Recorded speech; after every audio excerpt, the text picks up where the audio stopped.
اعوذ باللہ من الشیطان اللعین الرجیم بسم اللہ الرحمن الرحیم الحمد للہ والصلاة والسلام علی اہلہا اما بعد فقد قال سبحانہ وتعالی فی محکم کتابہ المجید والفرقانہ الحمید بسم اللہ الرحمن الرحیم یا ایہا الذین آمنوا کتب علیکم الصیام کما کتب علی الذین من قبلکم لعلکم تتقون۔ حمد ہے اس پروردگار عالم کے لیے جس کے قبضہ قدرت میں مجھ اور آپ کی جان ہے۔ درود و سلام محمد و آل محمد کی ذات پر۔ ناظرین محترم، مومنین کرام، آج کا ہمارا موضوع روزے کی اہمیت ہے، جس میں ارشاد رب العزت ہوتا ہے کہ اے ایمان والو، تم پر روزے فرض کر دیے گئے ہیں کما کتب علی الذین من قبلکم، جس طرح سے تم سے پہلے آنے والی امتوں پہ فرض کر دیے گئے تھے، لعلکم تتقون، تاکہ آپ لوگ متقی اور پرہیزگار بن سکو۔ بس عزیزان، اسی ضمن میں دو چار باتیں آپ کی خدمت میں عرض کرنا چاہوں گا کہ پروردگار عالم نے انسان پر، جو پروردگار عالم کا بندہ ہے، اس پر ایک وجوب نماز کا رکھا۔ جو بندہ مکلف ہے، عاقل ہے، بالغ ہے، قدرت رکھتا ہے، اللہ تبارک و تعالیٰ نے اسی بندے پر پورے سال کے عوض پورے سال میں نماز کی ادائیگی کا وجوب رکھا، اور ساتھ ہی میں پورے سال میں ایک ایسے مہینے کو چنا جس کے لیے ارشاد ہوتا ہے ائمہ معصومین سے کہ جو ماہ مبارک رمضان ہے وہ خدا کا مہینہ ہے، اور اس میں اللہ تبارک و تعالیٰ نے روزوں جیسی عظیم عبادت کا نزول فرمایا اور لوگوں پر واجب قرار دیا۔ عزیزان، ایسا نہیں کہ نماز کی اہمیت نہیں، ایسا نہیں کہ روزے کی اہمیت نہیں، بلکہ دونوں اپنی جگہ پہ خاص مقام رکھتی ہیں، لیکن ماہ مبارک رمضان کیونکہ فضیلتوں کا حامل ہے، اسی مہینے میں قرآن کا نزول ہے، اسی مہینے میں امام حسن علیہ السلام کی ولادت ہے، اور اسی مہینے میں امیر المومنین جیسے بہادر انسان کی شہادت ہے، اور اسی مہینے میں وہ رات ہے جس رات کی نسبت کسی ایک دن سے نہیں، کسی ایک مہینے سے نہیں، بلکہ 1000 مہینوں سے جس کی نسبت دی گئی ہے، اسے شب قدر کہتے ہیں۔ بس یہ اہتمام پورے کا پورا اللہ تبارک و تعالی اپنے بندوں کو مقام صالحین پہ دیکھنا چاہتا ہے، ان کی ترقی اور بلندی چاہتا ہے۔ عزیزان، نماز کے بارے میں رسول خدا صلی اللہ علیہ وآلہ وسلم کا ارشاد ہوتا ہے، ان قبلت قبل ما سواہا و ان ردت ردت ما سواہا۔ اگر نماز قبول ہو گئی تو بقیہ اعمال بھی قبول ہیں، اگر نماز رد ہوئی تو دوسرے اعمال بھی رد ہو جائیں گے۔ اور دوسری جگہ پہ رسول خدا نماز کی اہمیت بتاتے ہوئے یوں فرما رہے ہیں کہ ان عمود الدین الصلاۃ، کہ نماز دین کا کھمبا ہے، وہی اول ما ینظر فیہ من عمل ابن آدم، کہ یہ وہ پہلی چیز ہے عمل بنی آدم کے اعمال میں سے جس کی طرف نظر کی جائے گی۔ فَإِن صحت نظر فی عملہ، اگر یہ صحیح ہوئی تو دوسرے اعمال کی طرف بھی نظر کی جائے گی۔ وَإِن لم تصح، اگر یہ صحیح نہیں ہوئی،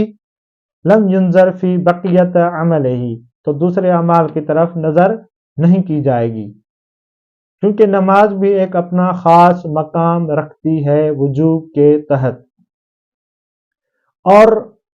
روزے کے بارے میں رسول خدا صلی اللہ علیہ وآلہ وسلم ارشاد فرماتے ہیں اپنے صحابیوں کی جماعت سے کہ الا اخبرکم بشیئن کہ میں کیا آپ کو ایک ایسی چیز کی بشارت دوں، ایسی چیز کی خبر دوں، ایسی چیز کا علم دوں، ان انتم فعلتموہ تباعد الشیطان انکم کما تباعد مشرق من المغرب، کہ میں ایک ایسی چیز کا بتاؤں تم لوگوں کو کہ اگر تم اس پہ پیرا عمل ہو جاؤ تو تم لوگوں سے شیطان اتنا دور ہو جائے گا جتنا مشرق و مغرب تک کا فاصلہ ہے۔ تو سب صحابیوں نے کیا کہا قالو بلا یا رسول اللہ، کہ رسول خدا صلی اللہ علیہ وآلہ وسلم بتا دیجیے ہمیں۔ قال رسول اللہ صلی اللہ علیہ وآلہ وسلم الصوم یسود وجہہ وصدقۃ تکسر ظہرہ، کہ جو روزہ ہے وہ شیطان کے چہرے کو مسخ کر دیتا ہے، مٹا دیتا ہے، کالا کر دیتا ہے، اور صدقہ شیطان کی کمر کو توڑ دیتا ہے۔ والحب فی اللہ عز وجل والمعذرۃ علی العمل الصالح یقطع الدابر هو الاستغفار ویقطع ونیۃ وطینۃ، کہ جو صدقہ ہے وہ شیطان کی کمر توڑ دیتا ہے، اور خداوند تبارک و تعالیٰ کی جو محبت ہے اور نیک اور صالح اعمال جو ہیں وہ شیطان کے ارادوں کو نیست و نابود کر دیتے ہیں، اور استغفار جو ہے شیطان کے امیدوں کو توڑ دیتا ہے۔ اس کے بعد میں رسول خدا صلی اللہ علیہ وآلہ وسلم فرماتا ہے لِكُلِّ شَيْءٍ زَكَاةٌ وَزَكَاةُ الْعَبْدَانِ الصِّيَامُ، کہ ہر چیز کی زکوٰۃ ہوتی ہے اور بدن کی جو زکوٰۃ ہے وہ روزہ ہے۔ تو روزہ بھی اپنی جگہ پہ ایک خاص مقام رکھتا ہے، اور ہر عبادت کے دو قسم ہوتے ہیں، پہلا قسم ظاہری ہوتا ہے، دوسرا حقیقی ہوتا ہے۔ روزے کا ظاہری قسم کیا ہے؟ وہ یہ ہے کہ جس میں روزے دار صبح کے اذان سے لے کر نماز مغرب تک خداوند تبارک و تعالیٰ کے حکم کی تعمیل کرتے ہوئے اس عمل کی بجا آوری کے لیے بھوکا اور پیاسا رہے، اور ہر اسی عمل کو انجام نہ دے جو روزے کو توڑنے اور روزے کے فاسد ہونے کا سبب بنتے ہیں۔ یہ ہے روزے کا ظاہری قسم۔ اور روزے کا حقیقی قسم کیا ہے؟ کہ روزے کا حقیقی قسم اسے کہتے ہیں جس میں پہلی شرائط کو مد نظر رکھتے ہوئے، پہلے اقسام کی شرائط کو مد نظر رکھتے ہوئے تمام اعضاء اور جواہر اور فکر کو منظم رکھتے ہوئے گناہوں سے بھی اپنے ذہن کو، اپنے اعضاء اور جواہر کو پاک رکھے، یہ ہے روزے کا حقیقی قسم۔ اسی لیے ارشاد ہوا ہے ماہ مبارک رمضان کے پہلے دن کی، پہلے روزے کی دعا میں کہ اے خداوند تبارک و تعالی میرے روزے کو حقیقی روزے داروں میں سے قرار دے۔ اور رسول خدا صلی اللہ علیہ وآلہ وسلم ارشاد فرماتے ہیں ماہ مبارک رمضان کے بارے میں کہ اے لوگو تمہاری طرف وہ مہینہ آیا ہے جس میں ثواب کا شمار دگنا ملتا ہے، نیکیوں کا حساب زیادہ ہو جاتا ہے، اور گناہوں کو ختم کر دیا جاتا ہے۔ اس مہینے میں اگر گناہ معاف کر دیے جاتے ہیں، اس مہینے میں کوئی صدقہ دیا جاتا ہے تو اسے مقام صالحین ملتا ہے، اور اس مہینے میں جو اپنے غصے کو قابو کر لیتا ہے خداوند عالم اس سے اپنا غضب و غیظ اٹھا لیتا ہے اور اس کے درجات بلند کرتا ہے۔ پھر آگے رسول خدا نے فرمایا جان لو یہ وہ مہینہ ہے جو دوسرے مہینوں کے مانند نہیں ہے، بلکہ یہ مہینہ اپنے اندر برکتیں، نعمتیں، رحمتیں، شفاعتیں لے کر آتا ہے، اور یہ مہینہ اتنا اجر و ثواب لے آتا ہے کہ انسان کے حصے میں کوئی بھی گناہ نہیں رہتا اگر اس مہینے کے اعمال اور عبادات کو وہ انجام بجا لائے۔ اور آگے رسول خدا صلی اللہ علیہ وآلہ وسلم ارشاد فرماتے ہیں اسی حدیث میں ہی کہ برتحقیق شقی ہے اور بدبخت ہے وہ انسان جو اس ماہ مبارک رمضان کے فیوزات اور برکات کو درک نہ کر سکے، اور اس کے حصے میں یہ مہینہ تو گزر جائے اور اس کے حصے میں گناہ باقی رہ جائیں، تو اس جیسا بدبخت انسان کوئی نہیں، شقی انسان کوئی نہیں کہ اتنے خاص مہینے میں اس کی بخشش نہ ہو سکے۔ بس عزیزان، آگے یہ کہ ہر عبادت کے انجام دہی کے لیے اور ہر عبادت کے دو شرائط ہوتے ہیں. پہلا شرط صحت ہوتا ہے، دوسرا شرط قبول ہوتا ہے. شرط صحت یہ ہے کہ عبادت کے ان تمام شرائط اور اجزاء کو انجام دیا جائے جو اس عبادت میں موجود ہیں. اور شرط قبول یہ کیا ہے کہ ایمان، اخلاص اور تقوی کے ساتھ اس عبادت کو انجام دیا جائے. اور اسی آیت میں بھی ارشاد یہی ہوا ہے کہ اگر آپ روزے کو انجام دیتے ہیں لعلکم تتقون، کہ روزے کو انجام دیں گے تو آپ متقی اور پرہیزگار بنیں گے، آپ کے حصے میں تقوی آئے گی. اور ان دونوں چیزوں میں جو ممانعت آتی ہے، جو چیز رکاوٹ بنتی ہے، وہ ہے غفلت. آیا غفلت کیا چیز ہے؟ تو اس کے بارے میں قرآن کریم میں ارشاد ہوتا ہے. اس کے بارے میں سورہ منافقون کی آیت نمبر 9 میں ارشاد رب العزت ہوتا ہے، جس کا ترجمہ یہ ہے کہ اے صاحبان ایمان، تم لوگوں کو تمہارے مال اور تمہارے اولاد خداوند عالم کی یاد سے نہ روکیں. اور جنہوں نے ایسا کیا کہ جن کے مال نے اور اولاد نے اور ان کی یاد نے روکا، وہی لوگ خسارہ اٹھائیں گے. اور دوسرا عیش و عشرت ہے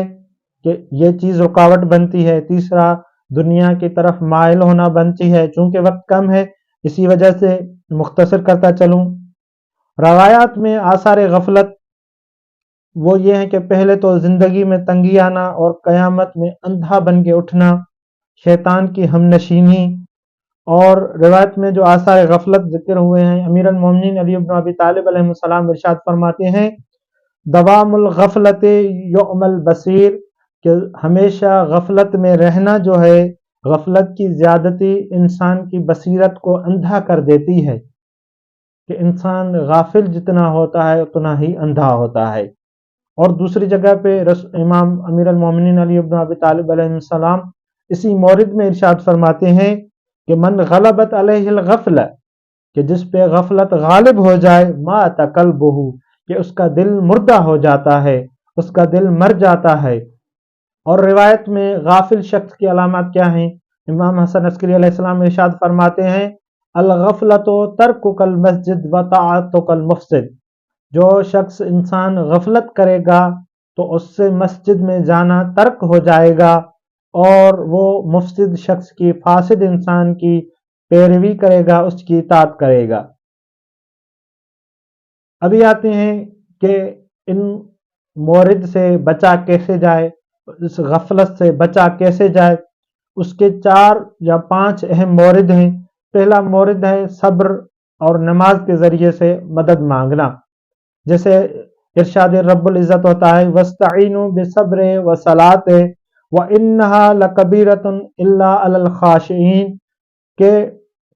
صبر اور نماز کے ذریعے سے طلب کرو، اور بے شک نماز سخت ہے سوائے خشوع اور خضوع رکھنے والوں کے لیے. دوسرا مورد مسلسل نیک عمل انجام دینا، جس طریقے سے رسول خدا صلی اللہ علیہ وآلہ وسلم کا ارشاد مبارک ہے یا ابازر بالحسنۃ وَإِن لَمْ تَعْمَلْهَا لَكَيْ لَا تَكْتُبْ عَنِ الْغَافِلِينَ، کہ اے ابازر ہمیشہ نیک کاموں کا ارادہ رکھا کرو. اگر تم نیک کاموں کا ارادہ رکھو گے، اگرچہ اس پہ عمل نہ بھی کرو، اس کو انجام نہ بھی دے پاؤ، کہ تمہارا شمار غافلین میں نہیں ہوگا. تیسرا مسلسل یاد الہی میں رہنا، جس میں ارشاد امیر المومنین ہوتا ہے کہ دوام ذکر اللہ تنجاب الغفلت، کہ ہمیشہ ذکر الہی میں رہنا، غفلت رہنے سے غفلت کے پردے ہٹ جاتے ہیں، اور غفلت کے جو آنکھوں کے اوپر پردے ہوتے ہیں وہ ختم ہو جاتے ہیں. چوتھا ہمیشہ اپنی آخرت کو یاد کرنا. اسی کے بارے میں بھی امیر المومنین کا ارشاد ہوتا ہے من عرف الایام لم یغفل عن الاستعداد، کہ جس کے لیے واضح ہو جائیں دن، کہ وہ جانتا ہے کہ یہ دن ہے میرے آنے ہیں، یعنی یوم الحساب کے بارے میں بات ہو رہی ہے کہ یہ میرے دن آنے ہیں، میرا حساب کتاب ہوگا، تو وہ مدد اٹھاتا ہے نیک اعمال کے ذریعے اور برائیوں کو ترک کر دیتا ہے. اور آخری عمل جو ہے وہ اس غفلت کے بچنے کا سبب جو ہے وہ ہے نماز۔ امام محمد باقر علیہ السلام فرماتے ہیں ایما حافظ علی الصلاۃ المفروضۃ فصلها لوقتها فلیس ھذا من الغافلین، کہ جو بھی شخص نماز کو اپنے وقت پہ یعنی اول وقت پہ انجام دیتا ہے اس کا شمار کبھی بھی غافلین میں سے نہیں ہوگا۔ عزیزان، خلاصہ کلام یہ ہوا کہ خداوند عالم نے ماہ مبارک رمضان میں روزوں کا وجوب لا کے انسان کی بخشش کے لیے بہت بڑا انتظام کیا، اور بدبخت ہوگا وہ انسان کہ جو اس ماہ مبارک رمضان کی فیوز و برکات کو حاصل نہیں کر سکے گا اور غفلت میں رہے گا، اور غفلت سے بچنے کے اسباب بھی ذکر کیے گئے۔ ساتھ میں دعا گو ہیں کہ پروردگار عالم ہمیں بھی اس ماہ مبارک رمضان میں نیک اعمال بجا لانے اور غفلت سے بچنے کی توفیق عنایت عطا فرمائے۔ بالخصوص جنہوں نے یہ پروگرام رکھا ہے، اصغریہ آرگنائزیشن پاکستان خواتین ضلع ملیل کراچی، ان کی توفیقات خیر میں پروردگار عالم توفیقات خیر میں اضافہ فرمائے، ان کے جو نیک عمل ہیں ان میں برکت عنایت عطا فرمائے، اور انہیں مزید دین کی خدمت کرنے کی توفیق عنایت عطا فرمائے، اور ہمارے امام کے وقت کے امام کے ظہور میں تعجیل عنایت عطا فرمائے۔ وآخر دعوانا ان الحمد للہ رب العالمین۔ اللہم صل علی محمد وآل محمد۔